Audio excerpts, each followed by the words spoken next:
Good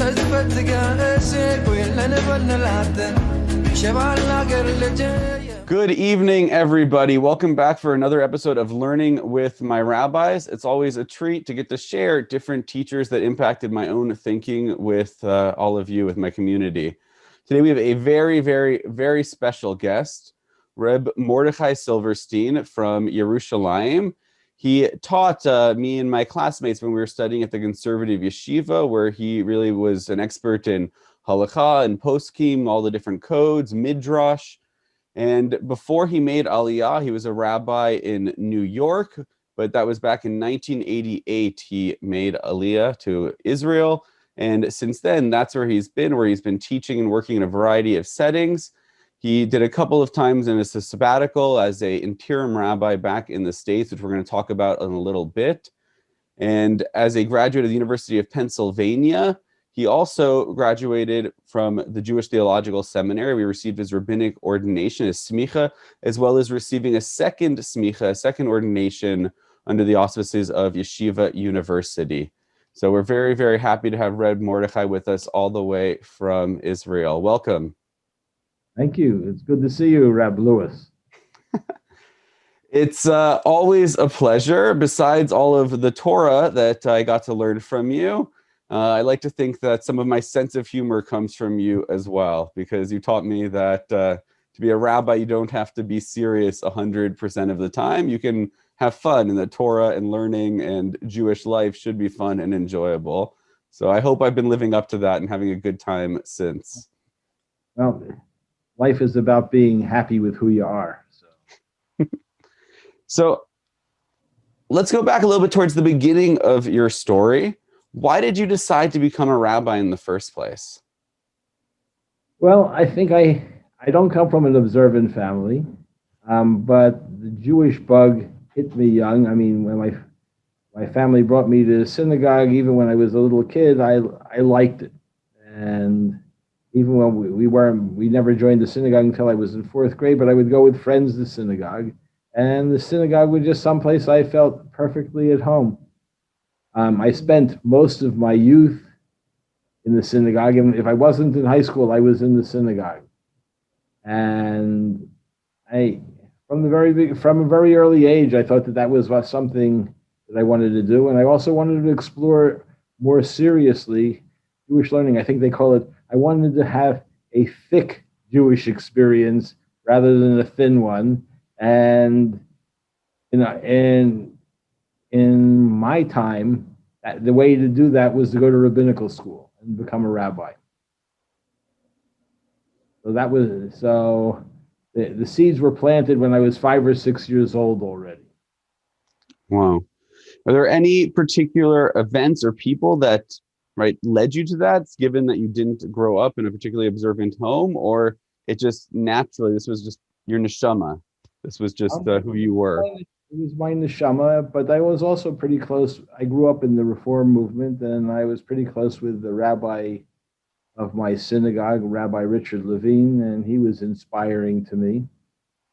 And at Penn, I had some great role models. I studied with Art Green. He was my undergraduate advisor. Mike Monson was the Hillel director.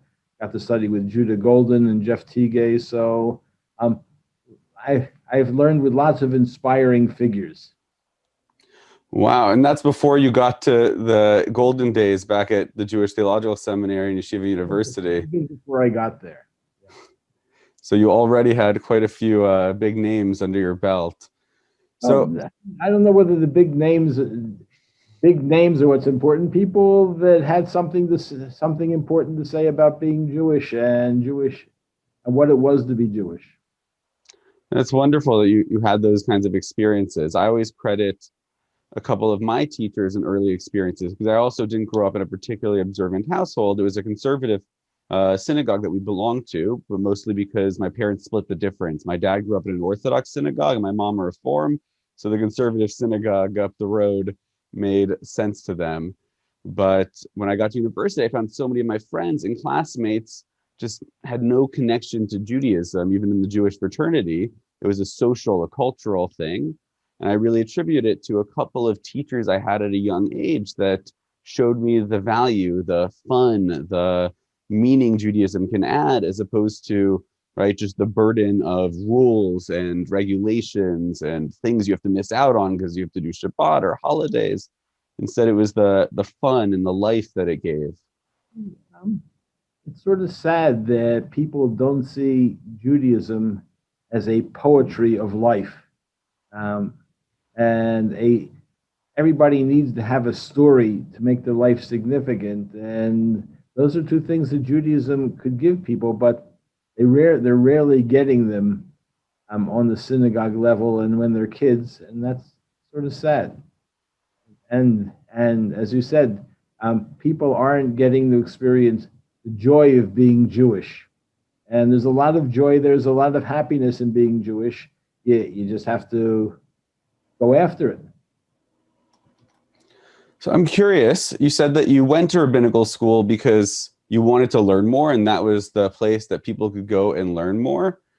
Did you go in with an expectation or a plan of what you were going to do after you finished school, of working in a pulpit or teaching, or it really just was the immediate opportunity to learn was your Well, goal? I'll tell you, I started out when I was a kid, I was going to be an observant Reform rabbi. I was going to be a Shomer Shabbat and Shomer Kashrut Reform rabbi. And I learned quickly in college that that wasn't going to work so well because you wouldn't be able to share it with so many people. And then the conservative movement seemed like the appropriate place. I really thought that I was going to be a pulpit rabbi. Um, I moved to Israel.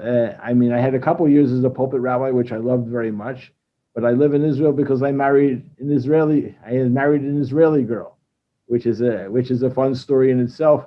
My senior year of college at Penn was a visiting professor in Talmud, and one day during the term, his daughter shows up in class, and I wasn't paying attention to the Talmud as much as I was paying attention to this girl that came to class, and from there blossomed a romance.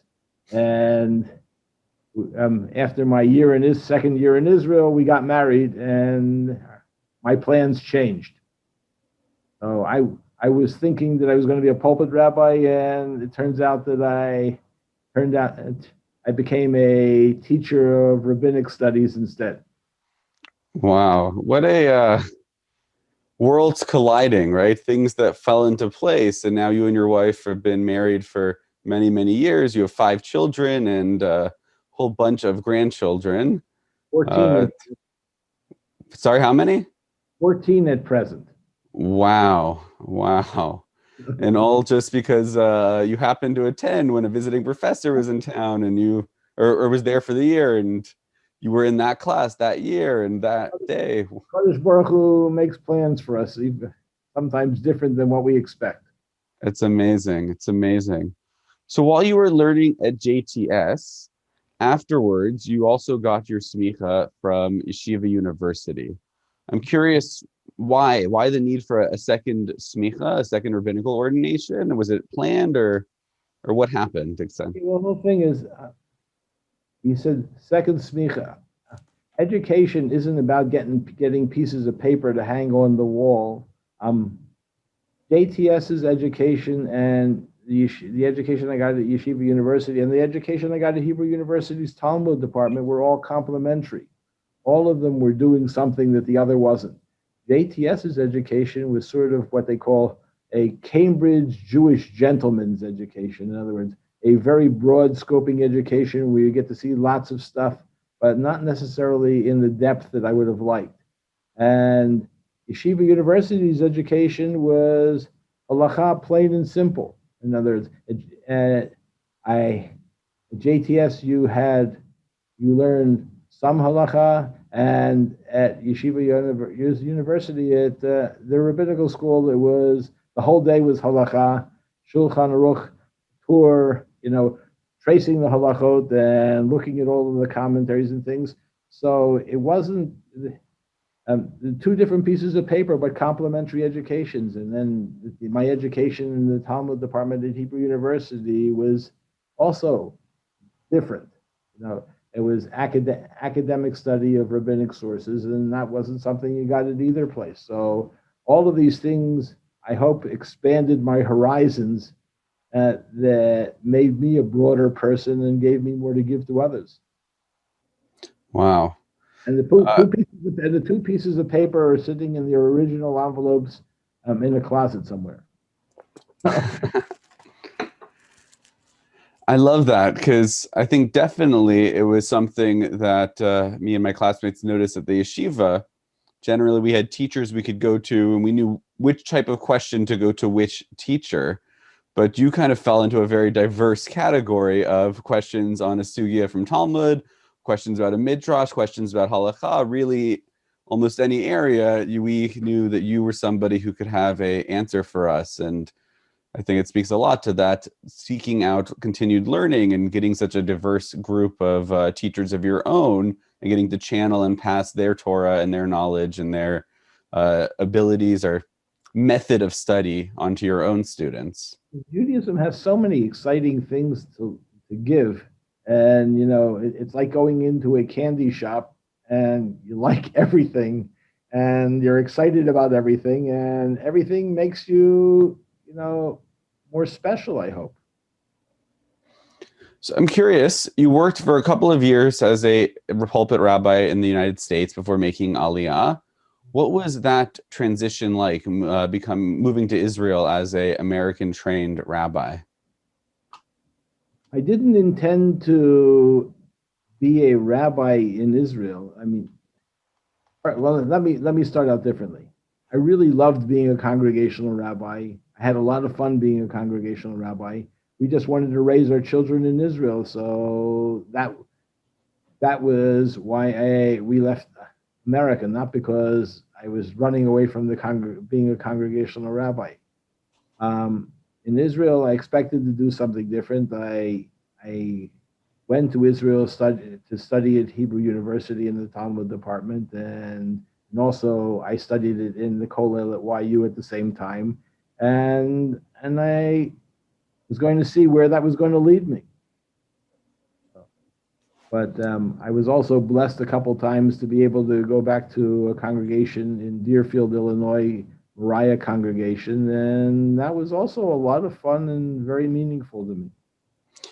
Was there any, all right, word is not culture shock, because each year you got to see American rabbinical students in Israel, but over the decades, I think conservative Judaism has changed slowly but surely.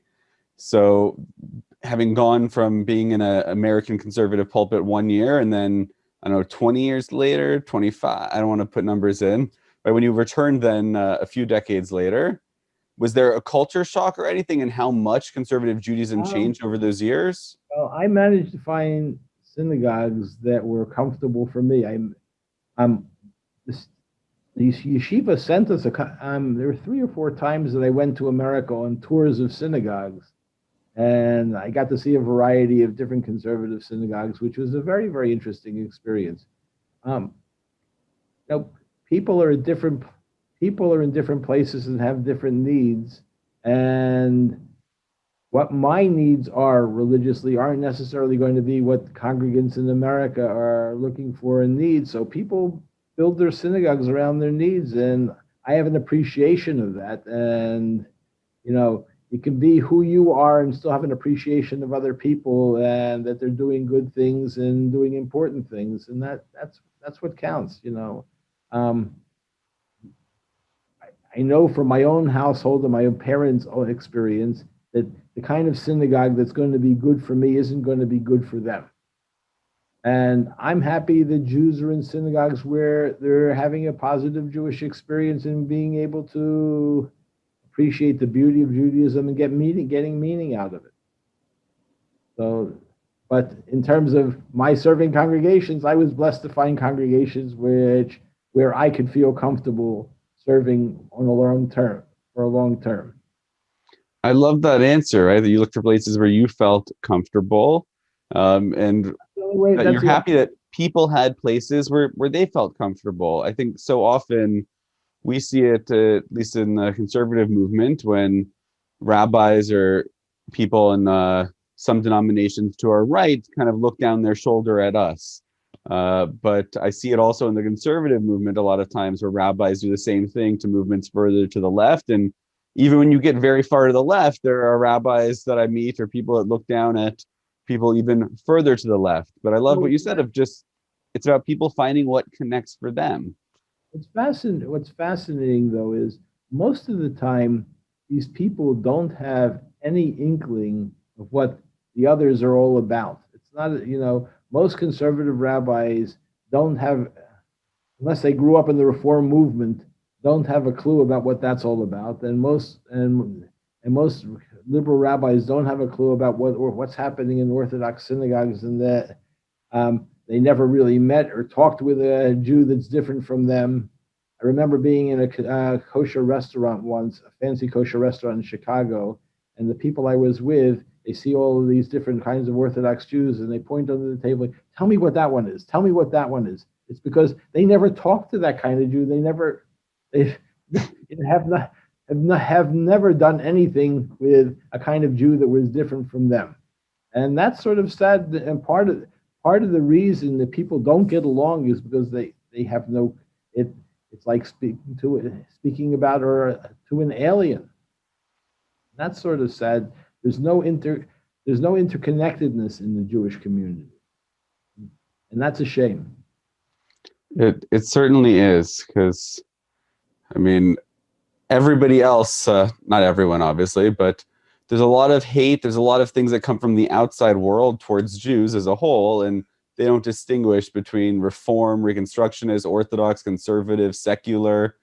But Jews also hate the kind of Jew that they're not as well. So we do it as well. So I love your answer. I think it's important for us to bridge those gaps. I always found it interesting that, and maybe you can correct me if I'm wrong on the history of it, but I have the impression that in the past, or at least even in the early days of conservative Judaism, Reform Judaism, people joined the movement out of a sense of, right, this was their philosophy, this was their approach to Jewish history or Jewish law, Jewish tradition. And today, oftentimes, it's the movement someone was born into or the synagogue that they grew up at. They stay mostly in those denominations. There's also denominational shift, but I find it's often because they like the synagogue or the rabbi or the school or something, as opposed to the distinction between the different philosophy and approaches of the movements towards Jewish law, towards change, towards tradition, modernity. I find that most conservative Jews and Reform Jews don't really know what the movements really believe or care. I'm not sure that people have the depth. I think you're probably right. People don't have the depth of thinking about ideology. I'll just give you an example from my family. My family finally joined the synagogue. They joined the Reform synagogue, which we were members of for a year. Then why do we change? Because my father, who was a teacher, one of his colleagues who was a principal of a Hebrew school, asked my father to be a Hebrew school teacher. And all of a sudden, well, I mean, did my father have the qualifications? Well, he was a teacher. And it was a tough class, and my father knew how to deal with tough kids. So my father started boning up on stuff so that he could be 2 or 3 steps ahead of the kids. And all of a sudden, my father was a teacher in a conservative Hebrew school. I mean, we didn't do anything at home or anything, but he was a teacher, and so I became very enthusiastic about that conservative synagogue. I went to junior congregation every week. I loved Hebrew school, and I learned a lot. And in the middle of the next year, when I was in 6th grade, we moved to New Jersey. When we moved to New Jersey, we joined the conservative synagogue because that was, well, Reform, conservative, we'll stay conservative. So we were in that synagogue for half a year. The rabbi was bland, and the synagogue wasn't friendly. And the rabbi of the Reform synagogue was charismatic, and the synagogue was more friendly. We joined the Reform synagogue after that. But what was the telltale flame of any of the synagogue on my family? Well, the rabbi in the synagogue. That ideology, what's that? So, I know what's funny is my father wore a kippah and a talit in the conservative synagogue whenever we went to synagogue. And then after being in the Reform synagogue for a while, he would never put a talit on again and never wear a kippah again. Wow. So, so, so it's amusing. Most Jews today, except if they're observant, don't have ideological ties. They join the synagogue, um, which is socially appropriate for them. What I'm curious, and I don't want to age you up because it's definitely before your time, but I don't know in the early days if it was similar or not. I know the initial rabbis of the movement and the early teachers at JTS certainly I think believed in that approach, but I'm wondering if in the heyday of conservative Judaism in the early 40s and 50s, if people really were joining because they believed in the goals and methodology of conservative Judaism, or again it was just the Well, rabbi. I think I think the post World War II Jews came from traditional homes. That doesn't mean halachic homes, but it means traditional homes. Like they still had Yiddish speaking parents, and when they went to shul, they went to the shtibel near the synagogue, and they came back from World War II, and they wanted something that was modern, but still had the flavor of my house. And conservative synagogues were had the flavor of the house and also American sophistication. And that was the draw for conservative synagogues. Reform synagogues were as people became more and more American, that became lots of Jews that became the more appropriate place. The less Hebrew you had in your background, you're more likely to be a member of a Reform synagogue. But again, I don't know there was ideology more than feel. Interesting. And I mean, I don't know about doing a sociological survey of the 40s and 50s, how many people were keeping kosher. Maybe people were keeping kosher in their home, but they weren't keeping kosher out. All of these interesting permutations that Jews came up with on the American scene about how playing out their Jewish identity. But I think it was more, I'm still comfortable in a traditional environment in the synagogue. I mean, I even know this from the synagogues that I served. People want something that they could bring their Abba home to. Abba will come to shul of the synagogues this way if they came from a traditional home. I'm curious, right? We're trying to get into that idea of family. You mentioned earlier that big part of your decision to move to Israel, make Aliyah, was that you wanted to raise your children in Israel. If I ask, was that about them being close to your wife's family and raising your kids there, or was it also about the Jewish environment of Israel versus what was happening in North America? Well, I'm certain for my wife, part of it was being close to her family. It was also a part of my mindset. I had very, very special in-laws that I really wanted my kids to have as a part of their lives because there was a richness there that would be a shame to miss in their lives. From my vantage point, and this is also a question about what's the significance of Israel for me, is that there's a Jewish ambiance in Israel that you can't get so easily in America. Maybe in Toronto some. Okay, where Jewish life is normal as opposed to fighting against the trend. Keeping kosher isn't something you have to have special magazines about and get special messages on Twitter about and things like that. It's just the way you eat. Hebrew is the language that you speak, and it's the language that you read naturally. The holidays, the calendar is our calendar, and you don't have. I mean, I one thing I'll tell you about my experience in Chicago that I don't know. It didn't strike me as much when my first pulpit in Elmira was how much you had to fight against the calendar if you were going to be an observant Jew. There's Nisan and Tishrei, how people manage their work schedule during those months and to be an observant Jew. It is a matter of being a Jewish superhero. In other words, how do you manage your work schedule with Rosh Hashanah, Yom Kippur, Sukkot, and doing all of those things, and Pesach in Nisan? You are exemplary if you are doing the Jewish calendar properly, let alone Shabbat during the winter. So in Israel, that it's our calendar, and the work weeks determined according to our rhythm of time. And those are very special things that you can't get when you're a part of a majority society where you're a tiny minority. It's The normal is what is special about Israel.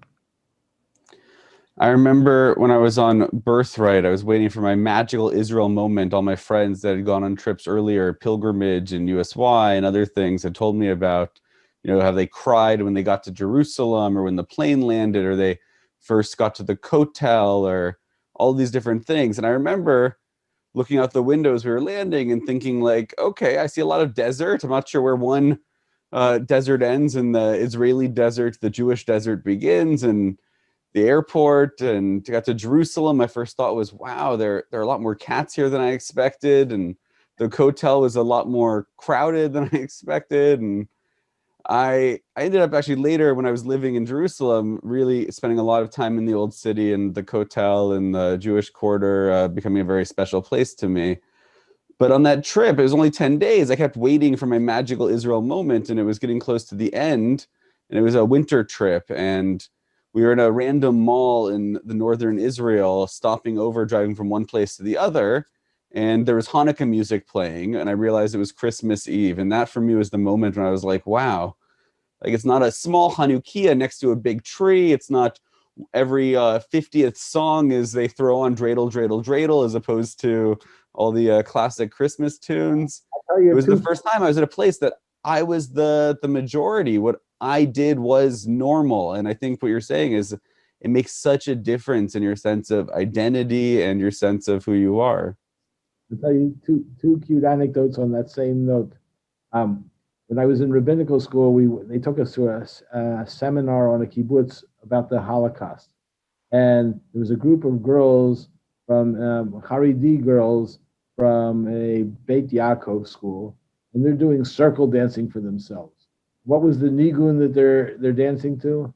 Yai dai dai, yai dai dai, yai dai dai dai, yai dai dai, dai dai dai, dai dai dai dai. Hey, okay, and they had no clue. And then the other thing that was amusing was when I came as a student for rabbinical school, my second year was before Sukkot, and you go downtown and they're selling all kinds of Sukkot decorations and things, and one of them had Santa Clauses that people would hang around their sukkah. And people had no clue that couldn't be a sukkah ornament because they didn't have an association with it. That's the thing. That's the thing. Your culture is thick here, and you're living it, and other people's culture it's fine. It's theirs, but it's not ours, and that's what's wonderful about being in Israel. And also, it's not to say that there aren't secular Jews that are in Israel and Jews that aren't particularly observant, but you have a base knowledge and ability to fit in and to participate. And it's one of the things I see when I meet people that didn't grow up with a strong Jewish background or Jewish education, and they want more. There's such barriers to doing it, and to have to start from scratch, learning Hebrew or learning the service, it's difficult. And for many people, especially if you're a professional, you're a lawyer, you're a doctor, you're an educated person, to do something that makes you feel dumb, it's just another wall.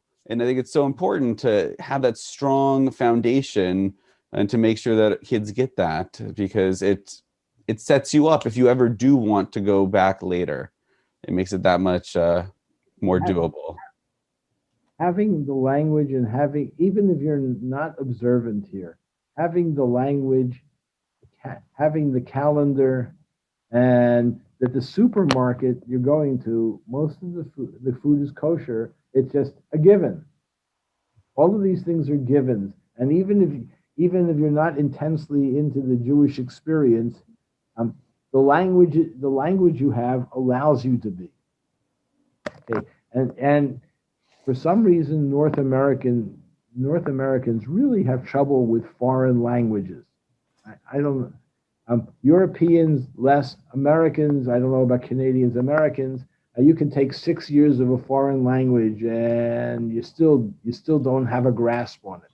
And that's sort of, and if Hebrew is your language, that your second language, I don't see so many American Jews really getting Hebrew, and Hebrew is really a crucial tool to being Jewish.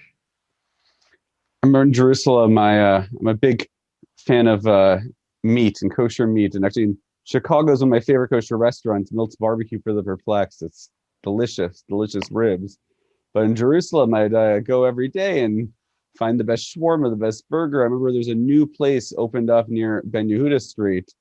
And I walked in and I ordered a burger, and the guy asked me if I wanted cheese, and I laughed. I thought he was joking. It was only when he asked me if I wanted bacon on my burger that I had to pause and really check and realize it wasn't a hechshered place. It was not a kosher place.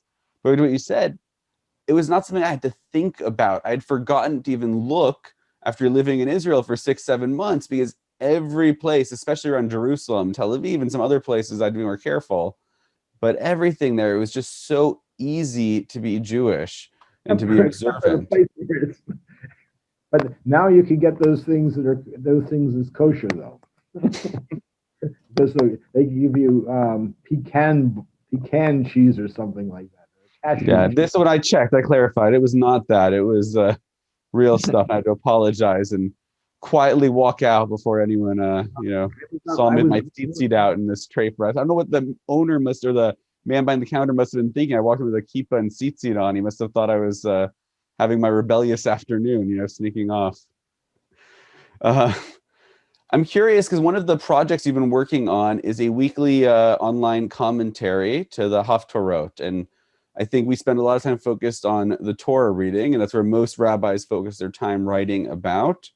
Why the Haftorah? Why has this become your project and your mission? Okay, two things. I now write on the Torah reading and on the Haftarah in the Times of Israel every week. So both now. But I initially started with the Haftarah exactly for the reason you stated. Everybody's doing the Torah reading. Everybody writes on the Torah reading, and the prophetic readings in the synagogue get neglected, and it's a shame, because there's a lot of important stuff there and a lot of religiously significant stuff, and nobody was touching it.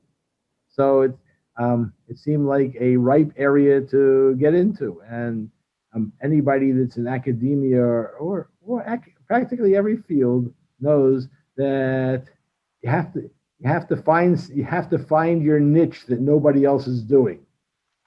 So that was why I started with the Haftarot, and I've been writing about the Haftarot for over 20 years now. Wow! And I'm still doing it. You can find it in the Times of Israel, or you can write to me, and I can put you on the list. I was going to say, right, there's a list people can get their name added to, and if anyone watching wants to get added, you can reach out to me, and I'll make sure that we get you on Rabbi Mordechai's weekly list, because it's a great place to get a little bit of Torah in your inbox. And a lot of Torah in a little bit. I'll put it that way. It's not. That was also the thing that we discussed when I started it. Was people write these lengthy missives, and people can't get through them. So we decided that I would write between 400 and 500 words, and that was it. In other words, something you can get, some 3 or 4 paragraphs, and that's it.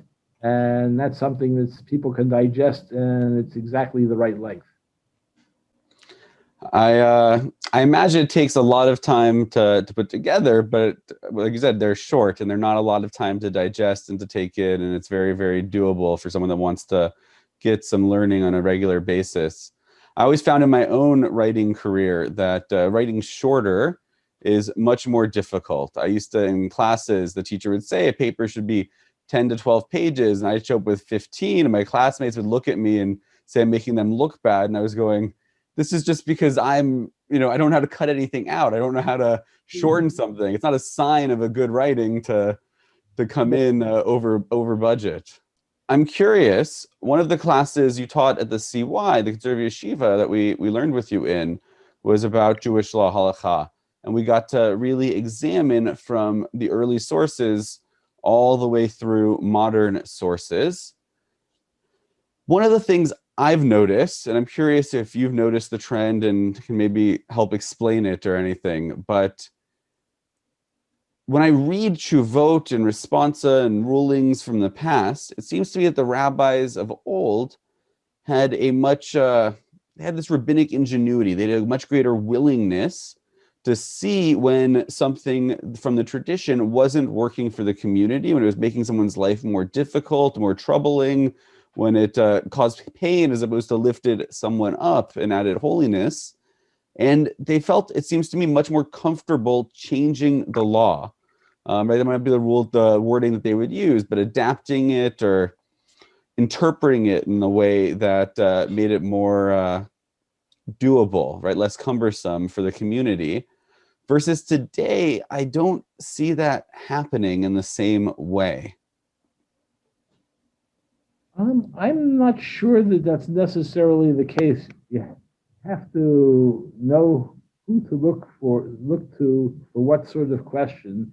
And the other thing is, well, I want to answer two ways. The first way is you have to know who to look to for what kind of question. With regard to your question, it's more, I think it's a sociological and anthropological question. Part of the reason that things can be perceived as moving more slowly is that when you have forces on one side that are radical, then the other side tends to become reactionary.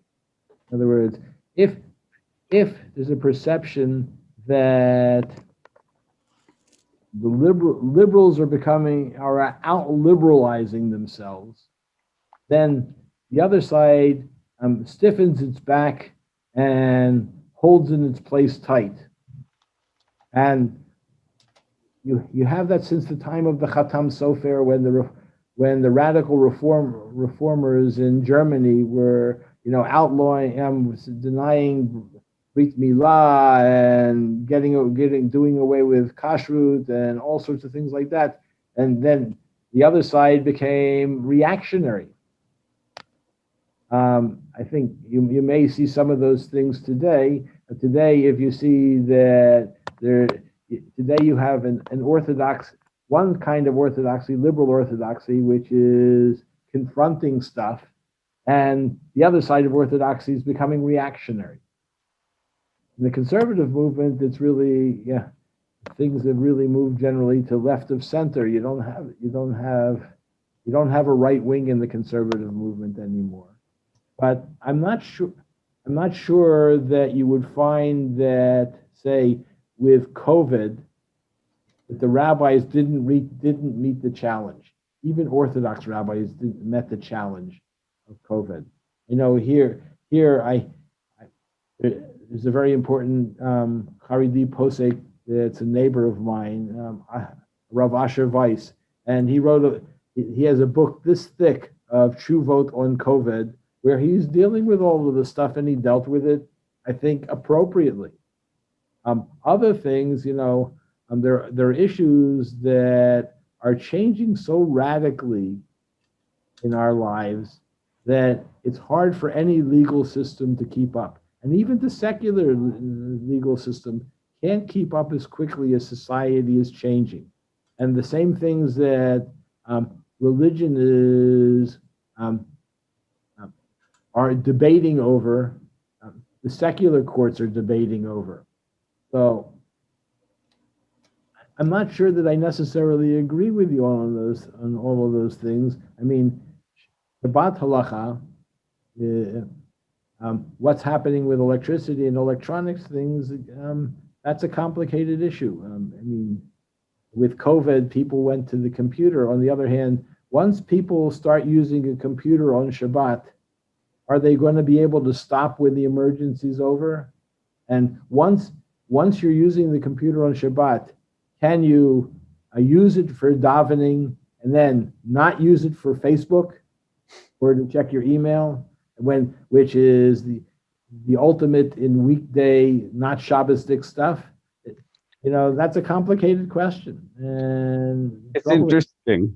You brought that because we had Rabbi Elliot Dorf on a couple of weeks ago, and we actually talked a little bit about the tshuva, the permission the Conservative Law Committee gave.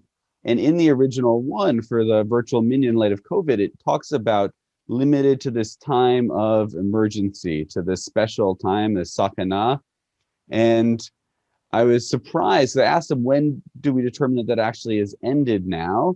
And they're writing another paper. And I almost have the impression that there's going to be changes now after the fact, right, that allow it more so than the initial paper that permitted it seemed to imply. Once people start doing it, they're doing it. And the conservative movement they had a tikkun leil shabuot online.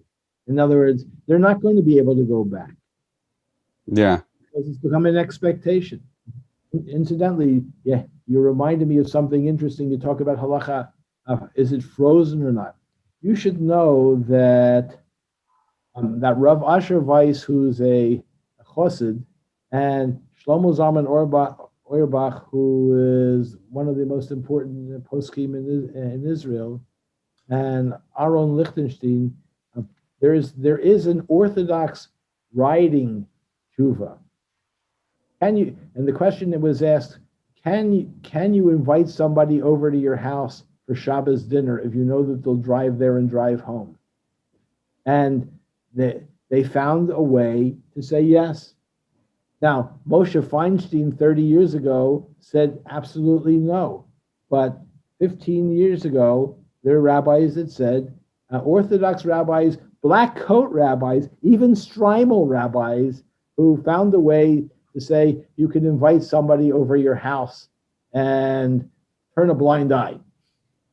It's obviously not ideal behavior, but the question is, I'm not going to go into the halakhic technicalities that they found to justify it, but if you didn't invite this person over, would it stop them from driving? And if they didn't experience a Shabbat dinner, would they go to a movie theater instead?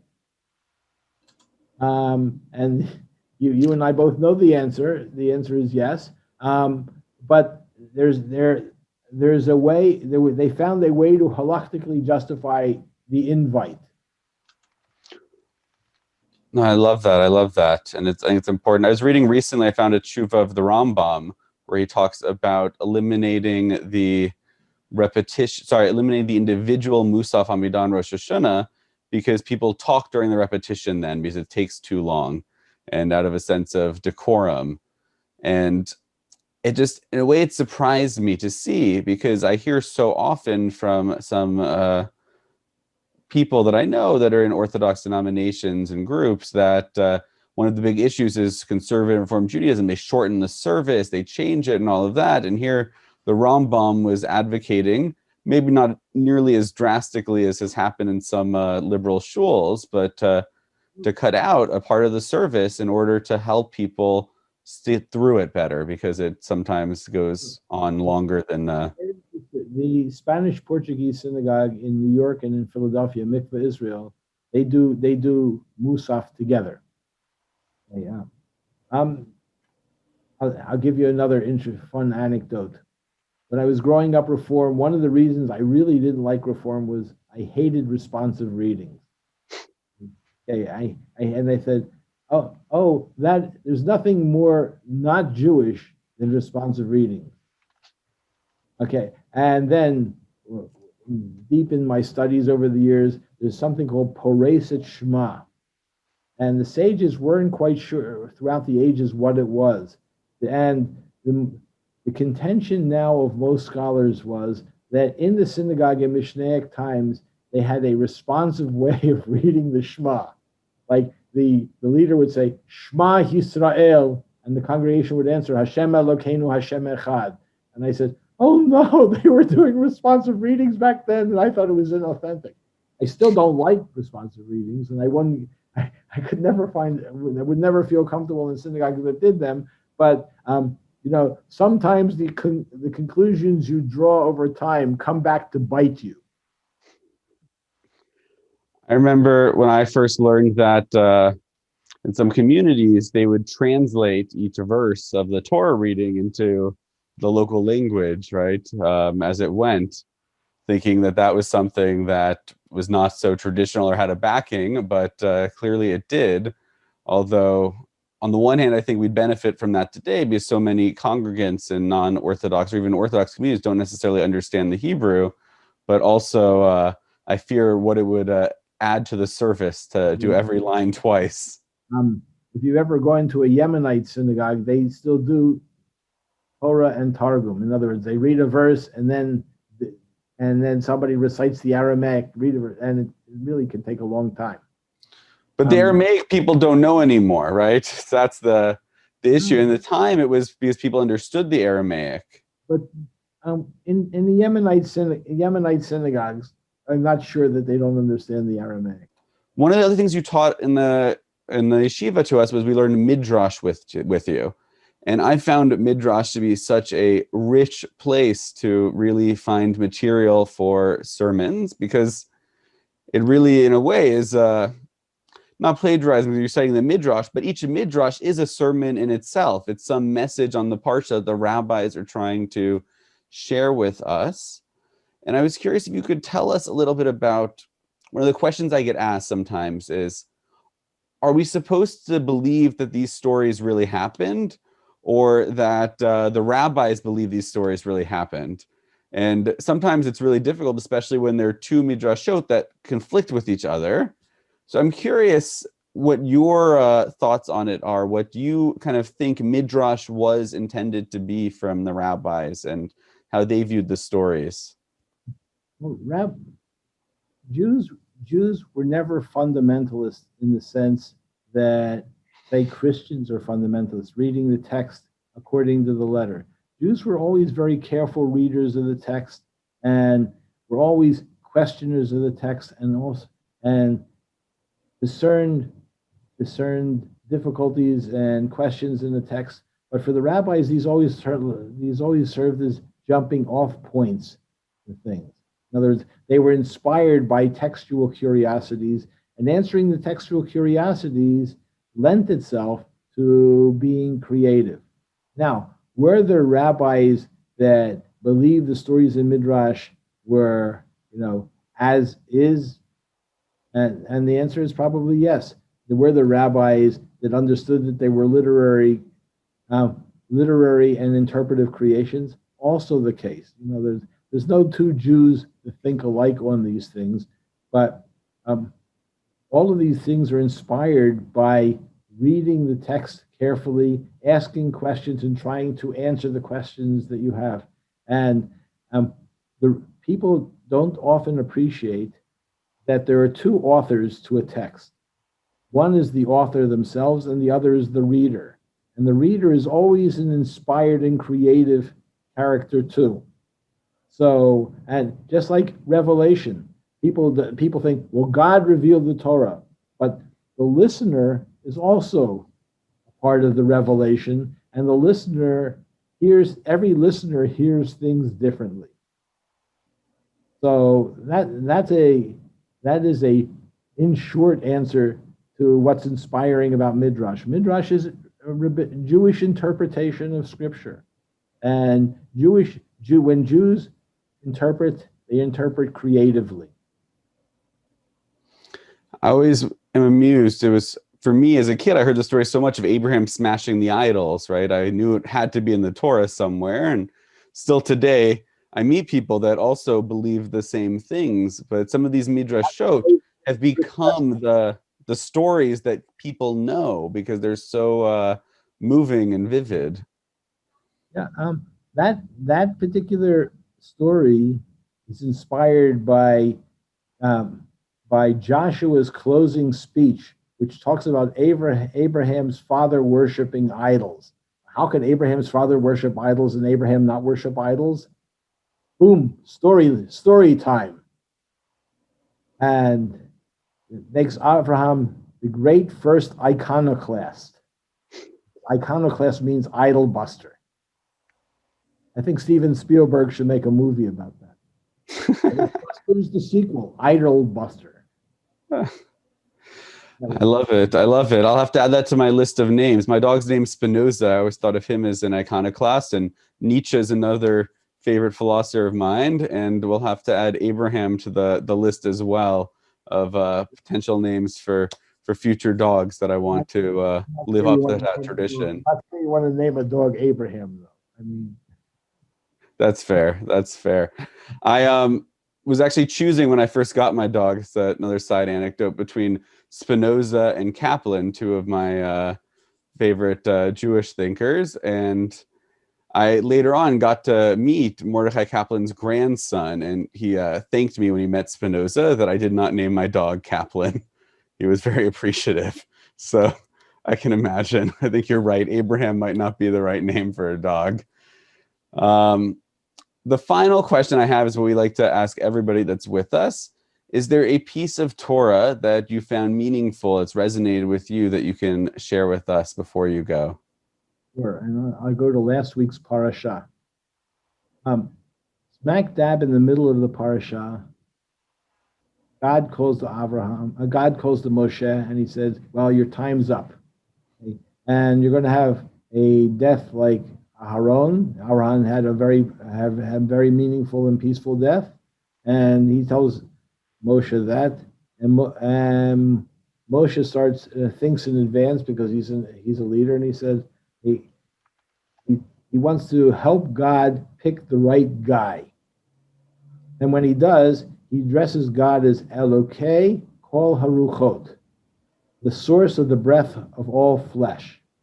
And there's only one other place that name is used for God. That's in the previous parsha, in Parshat Balak. And the question is, what's the significance of calling God Elokei Kol Haruchot, the source of the breath of all flesh? But you should know in Midrash Bamidbar Rabbah, it uses that particular phrase as the source for a blessing that one says when one sees 600,000 Jews in one place. Which is supposed to be the number of people that were at Sinai. And the blessing is Baruch Atah Hashem Elokeinu Melech HaOlam, Chacham HaRazim, God who knows all secrets. And Rashi explains it this way: just as two faces are not alike, no two people think alike. And both Rashi and God knew that he was dealing with the Jewish people. No two people think alike. And Moshe asks God to pick a leader who will be like him, who has an appreciation of all people, even though they don't look alike, and even though they don't think alike. And that is a very, very important thing, to appreciate the uniqueness of all people and to appreciate difference. So Moshe asks God to pick a leader to be like him. And we talked a little bit about what Jewish life should be like in Israel. There should be an appreciation that no two Jews think alike. Jews are going to do things differently. They're all part of the same family, but you have to make room for people that don't necessarily do stuff like you like to do it, and don't think things like you like to think about things. And that's what it is to be family, to be Am Yisrael, to be Bnei Yisrael. We're a family. People in families don't think alike, and they still have to love each other and get along, and all Jews have to learn to do that as well.